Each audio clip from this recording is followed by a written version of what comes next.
Have you ever had a tag in your shirt that drove you absolutely crazy? Or been in a room where all the lights gave you a headache? Now imagine that feeling multiplied by 10 or 100. That's daily life for many people with autism. Dr. Dona here, youth and adult psychiatrist, here to discuss all things mental health and wellness related. Today we're going to be talking about something super important but often misunderstood, and that's how people with autism experience the world through their senses. Whether you're a parent, teacher, friend, or just someone who wants to understand others better, stick around for the next 10 minutes or so and we'll talk about this. I promise it'll change how you think about the world around us. What is sensory processing? Well, it's basically how our brains take the information from our senses and make sense of it all. We're talking about the usual suspects: sight, sound, touch, taste, and smell, but also some that you might not think about, like our sense of balance and body and awareness. And for most people, the brain filters out a ton of sensory information automatically. Like right now, until I mentioned it, you probably weren't thinking about how your clothes felt on your skin or the slight background noise you might hear in the environment. But for people with autism, this filtering system works differently. They might be hypersensitive, meaning they experience sensations much more intensely than others. Or they might be hyposensitive, meaning that they don't register certain sensations unless they're really strong. And here's the thing. Someone can be hypersensitive to some things and hyposensitive to others. It's not a one-size-fits-all. So let's look at some of the ways at how this can play out in everyday life. Sound. Imagine if a whisper felt like a shout, or if you could hear the buzzing of every electronic device in the room. Many people with autism experience this level of auditory sensitivity. That's why you might see someone covering their ears in a place that seems perfectly quiet to you. For lights, those fluorescent lights in offices and schools, they're not just annoying. For some people with autism, they can be physically painful. Some people can even see the flickering that most of us don't even notice. And touch, this is a big one.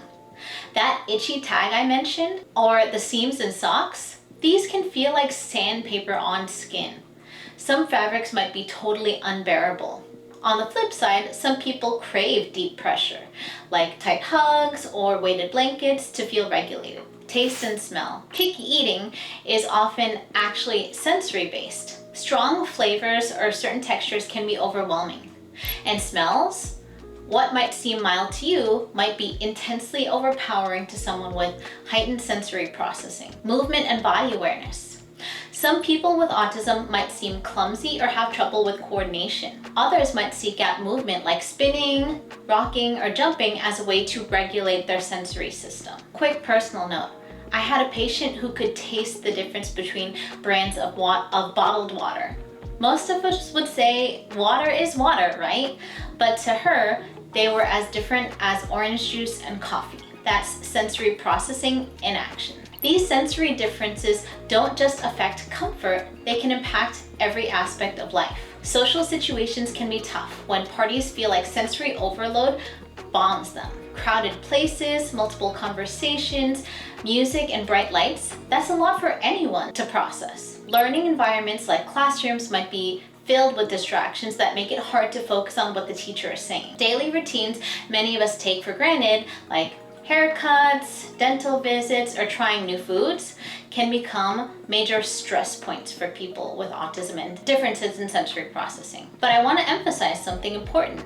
These sensory differences aren't just challenges, they're also strengths. That heightened awareness can lead to amazing abilities in music, art, pattern recognition, or noticing details that others might miss. So, what can we do to create more sensory-friendly environments? Here are some practical ideas. At home, you can create a quiet space with soft lighting and comforting items, offering clothing options without tags or seams, using visual schedules to prepare for transitions, respecting boundaries around touch and personal space, and for schools, allowing flexible seating or fidget tools, creating quiet zones for sensory breaks, reducing unnecessary visual clutter, working with occupational therapists on personalized plans. And in the public, visiting places during less busy times when possible, bringing along sensory tools like noise-canceling headphones, looking for sensory-friendly events, And many theaters, museums, and even stores now offer these. Remember, what works for one person might not work for another. It's about finding individualized solutions, not a one-size-all fix. If sensory challenges are significantly impacting daily life, working with professionals like occupational therapists or other mental health professionals can be super helpful. They can assess specific sensory needs and recommend personalized strategies and therapies. The bottom line is this: understanding sensory processing helps us create a world where everyone can participate comfortably. It's not about fixing someone with autism, it's about adapting environments so that they can work for everyone. So next time that you see someone covering their ears, seeking movement, or avoiding certain foods or textures, remember, they're experiencing the world differently.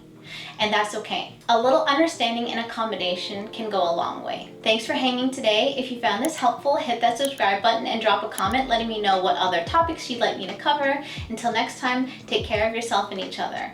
This is Dr. Dona.